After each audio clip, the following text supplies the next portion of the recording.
Picture this. You walk into the party of the year and you see smoke everywhere. The first thing that would come to your mind is, oh my god, fire.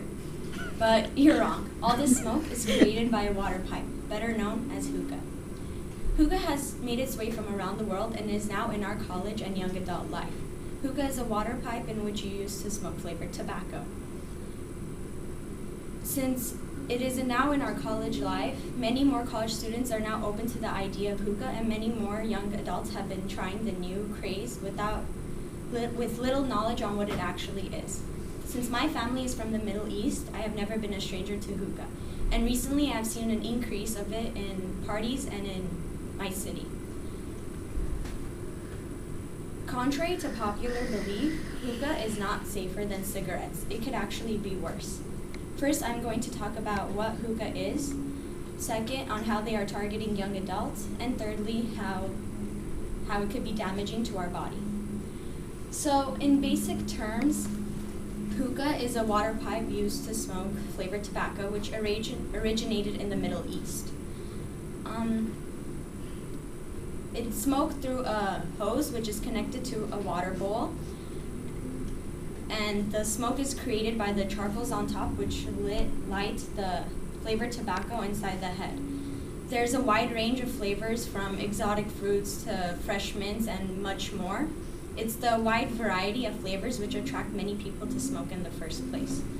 But hookah wasn't always used to smoke flavored tobacco. Back in the day, as my mom would say, it was used to smoke opium. Maybe this is why she's so scared of me to start smoking. But in either circumstances, it's been a cultural way for people to unwind and take a break for the day. Okay, now that we understand what hookah is and how it traveled here, I bet you're wondering why it's become so popular. Well, since recently I've noticed many hookah lounges opening up in my city, I've been wondering why. And as Carol Poetra stated in the Environmental Health Perspective Journal, published on August 2011, titled Hookahs Hot and Hazardous, acknowledged that hookah lounges are growing in large cities like college areas because it's a good place for people to socialize.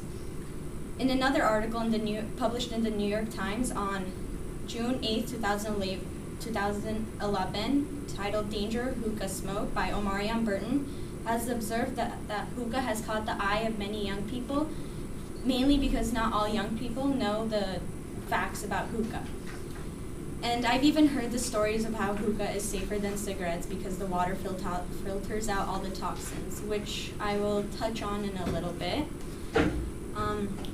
It's because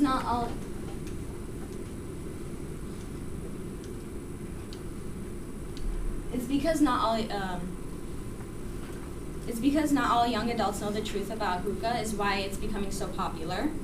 Since many of us are not old enough to go drinking at a bar, a hookah lounge seems like a good alternative to attend to.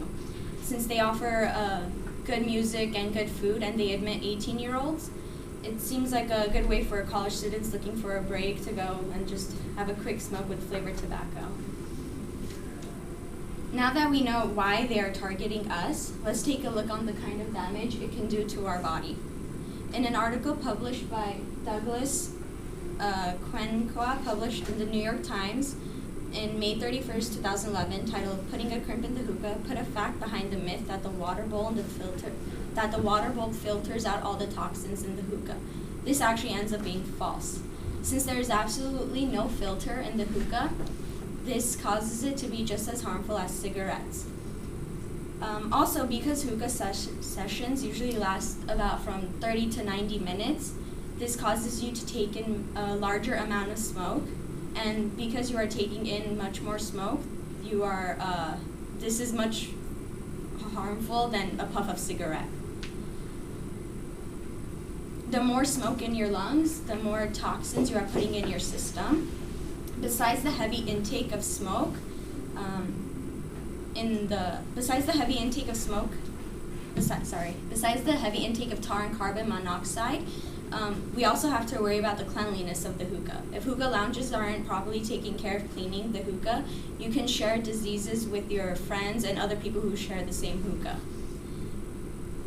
Since a group of people share the same hookah, it's not that hard to contract an illness or get a cold or even worse.